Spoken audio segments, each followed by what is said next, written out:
Creative strategy of লার্নিংয়ে সবাইকে স্বাগত। আজকে আমাদের পাঠ্য বিষয় সপ্তম শ্রেণীর ইতিহাস বই থেকে দ্বিতীয় অধ্যায় ভারতের রাজনৈতিক ইতিহাসের কয়েকটি ধারা, পৃষ্ঠা 14।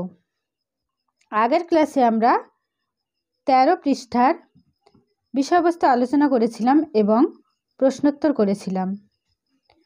আজকে আমরা 14 পৃষ্ঠা থেকে বিষয়বস্তুর সংক্ষিপ্ত আলোচনা করব এবং আলোচনার শেষে থাকবে গুরুত্বপূর্ণ কয়েকটি প্রশ্নোত্তর। তাহলে চলো বিষয়ের সংক্ষিপ্ত আলোচনায় আসি। দেখো 2.3-তে আছে বাংলার পাল রাজাদের শাসনকাল। দেখো পাল বংশের প্রতিষ্ঠাতা কিন্তু গোপাল পাল, ঠিক আছে। বাংলার অধিকাংশ এলাকাকে তিনি নিজের শাসনের আওতায় এনেছিলেন। গোপালের উত্তরাধিকারী ধর্মপাল ছিলেন। উত্তর ভারতের কনৌজকে কেন্দ্র করে যে ত্রিশক্তি সংগ্রাম চলেছিল তাতে তিনি অংশগ্রহণ করেছিলেন। ধর্মপালের ছেলে দেবপাল। উত্তর এবং দক্ষিণ ভারতের অন্যান্য রাজাদের মতোই তিনি সাম্রাজ্য বিস্তার করতে উদ্যোগী হয়েছিলেন, ঠিক আছে। তার সময়ে উত্তরে হিমালয়ের পাদদেশ থেকে দক্ষিণে অন্তত বিন্ধ্য পর্বত পর্যন্ত এবং উত্তর পশ্চিমে কম্বোজ দেশ থেকে পূর্বে প্রাগ জ্যোতিষপুর পর্যন্ত পাল সাম্রাজ্য ছড়িয়ে পড়েছিল। দেবপালের পরে কিন্তু পালদের ক্ষমতা কমতে শুরু করে। কেন? এর কারণ ছিল পালদের নিজেদের মধ্যে গোলমাল, ঠিক আছে। এবার দেখো কৈবর্ত বিদ্রোহ। কৈবর্ত বিদ্রোহ কি? দেখো পাল বংশের শাসনকালে দ্বিতীয় মহিপালের সময় কিন্তু বাংলার কৈবর্তরা শক্তিশালী হয়ে উঠেছিল। কৈবর্তরা সম্ভবত নৌকার মাঝি বা জেলে ছিলেন এবং এই সময় দিব্য নামে একজন ছিলেন পাল রাষ্ট্রেরই কর্মচারী। এবার দেখো পালদের দুর্বলতার সুযোগ নিয়ে তিনি বিদ্রোহ ঘোষণা করেন। সম্ভবত মনে করা হয় যে মাছ শিকার বন্ধ করে পাল রাজা কৈবর্তদের জীবিকায় হস্তক্ষেপ করেছিল, ঠিক আছে। এবং কি হয়েছিল? এর প্রতিবাদে দিব্য নেতৃত্বে কৈবর্তরা বিদ্রোহী হন। এটি হলো কৈবর্ত বিদ্রোহ। তাহলে বোঝা গেল। এবার দেখো বাংলায় সেন রাজাদের শাসনকাল। সেন রাজাদের আদি বাসস্থান ছিল দক্ষিণ ভারতের কর্ণাট অঞ্চল অর্থাৎ মহীশূর এবং তার আশেপাশের এলাকা। সেনরা বংশগতভাবে কিন্তু প্রথমে ব্রাহ্মণ এবং পরে তারা ক্ষত্রিয় হয়ে যান। পরবর্তী শাসক বল্লাল সেন পাল রাজা গোবিন্দ পালকে পরাস্ত করেছিলেন। এভাবে বল্লাল সেন পাল রাজত্বের উপর চূড়ান্ত আঘাত করেন। তাহলে এবার দেখো অন্যান্য আঞ্চলিক শক্তির উত্থান। তার মধ্যে আছে দেখো ত্রিশক্তি সংগ্রাম। ত্রিশক্তি সংগ্রাম কি? দেখো অষ্টম শতকে উত্তর ভারতের কনৌজকে কেন্দ্র করে একটি জটিল পরিস্থিতির সৃষ্টি হয়েছিল।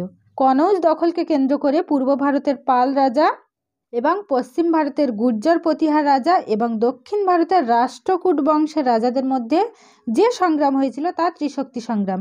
মনে রাখবে যে কনৌজ দখলকে কেন্দ্র করে পূর্ব ভারতের পাল রাজা, পশ্চিম ভারতের গুর্জর প্রতিহার রাজা এবং দক্ষিণ ভারতের রাষ্ট্রকূট বংশের রাজাদের মধ্যে যে সংগ্রাম হয়েছিল তাকে ত্রিশক্তি সংগ্রাম বলা হয়।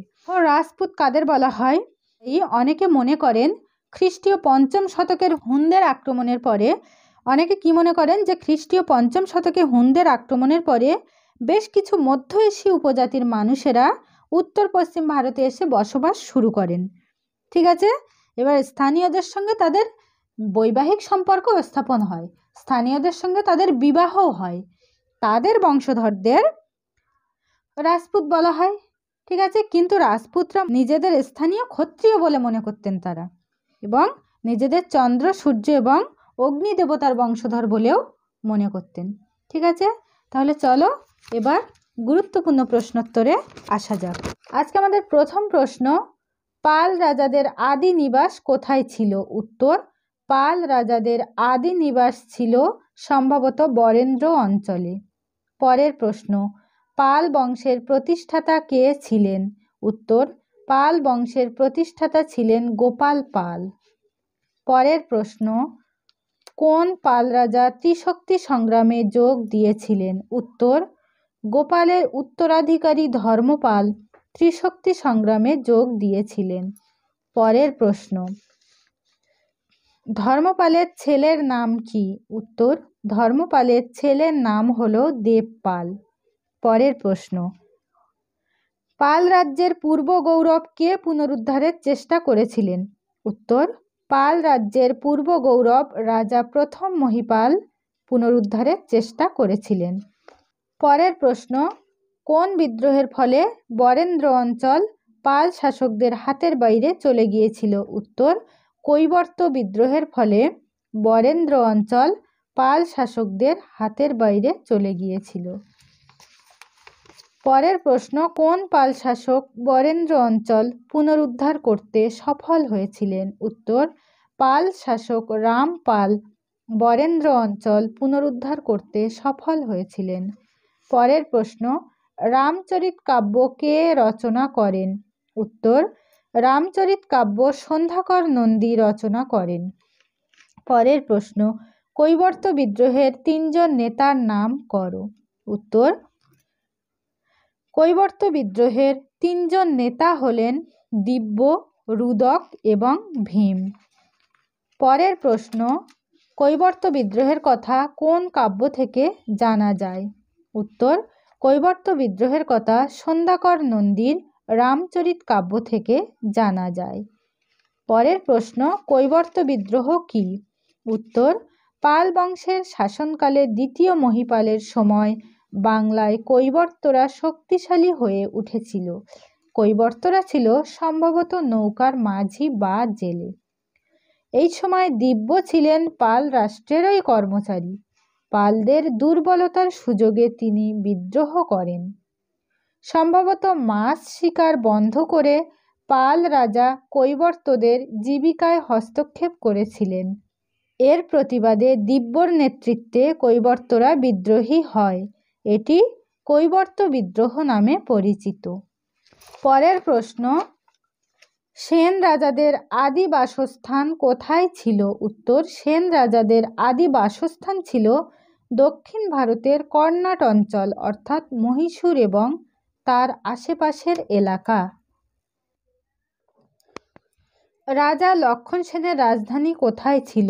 উত্তর, রাজা লক্ষণ সেনের রাজধানী ছিল পূর্ববঙ্গের বিক্রমপুরে। পরের প্রশ্ন, ত্রিশক্তি সংগ্রাম বলতে কি বোঝো? উত্তর, অষ্টম শতকে উত্তর ভারতের কনৌজকে কেন্দ্র করে একটি জটিল পরিস্থিতি সৃষ্টি হয়।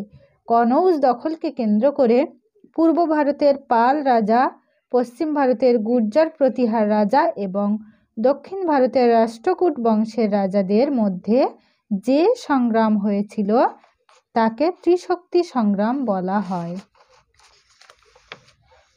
পরের প্রশ্ন, রাজপুত কাদের বলা হয়? উত্তর, খ্রিস্টীয় 5ম শতকে হুনদের আক্রমণের পরে বেশ কিছু মধ্য এশীয় উপজাতির মানুষ উত্তর পশ্চিম ভারতে বসবাস করতে থাকে। স্থানীয়দের সঙ্গে তাদের বিবাহও হয়। এদের বংশধরদের রাজপুত বলা হয়। তবে রাজপুতরা নিজেদের স্থানীয় ক্ষত্রিয় বলে মনে করত। নিজেদের চন্দ্র, সূর্য বা অগ্নি দেবতার বংশধর বলে মনে করত তারা। ঠিক আছে, তাহলে আজকে ক্লাস এই পর্যন্ত। পরের গুরুত্বপূর্ণ ক্লাস যদি তোমরা সবার আগে পেতে চাও তাহলে অবশ্যই চ্যানেলটি সাবস্ক্রাইব করে পাশে থেকো।